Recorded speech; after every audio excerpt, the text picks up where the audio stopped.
মামলা দ্রুত নিষ্পত্তির জন্য বিশেষ গাভী ভালো তো বাছুর ভালো, দুধ ভালো তো ঘি।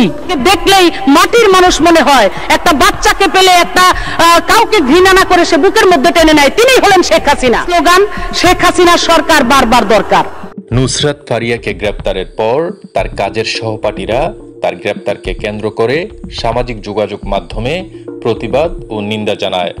অন্যদিকে মমতাজ একজন জনপ্রিয় কণ্ঠশিল্পী এবং অভিনেত্রী হিসেবে তার পক্ষে কোন শিল্পী প্রতিবাদ ও মানববন্ধন করেছে বিস্তারিত জানতে ভিডিওতে একটি লাইক দিয়ে না টেনে সম্পূর্ণ ভিডিওটি দেখুন। আমি দেশ বিদেশে ঘুরে সিয়াসাত হাদিস, তিরমিজি শরীফ, মেশকা শরীফ, আবু দাউদ শরীফ, বুখারী শরীফ, মুসলিম শরীফ থেকে শুরু করে।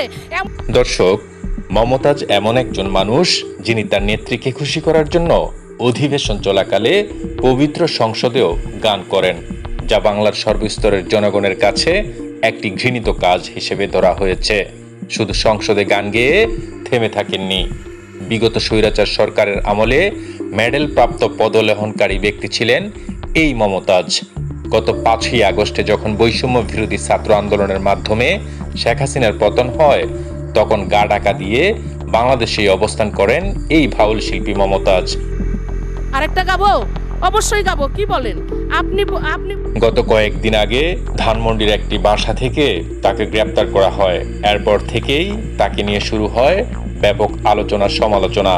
তিনি একজন শিল্পী হওয়া সত্ত্বেও তার পক্ষে কোনো শিল্পী এখনো পর্যন্ত কোনো একটি স্ট্যাটাসও দেননি, কারণ সে একজন ঘৃণিত মানুষ, তা ধারাই বোঝা যায়। এ নিয়ে যদি আপনার কোনো মতামত থেকে থাকে অবশ্যই কমেন্ট করে জানাবেন।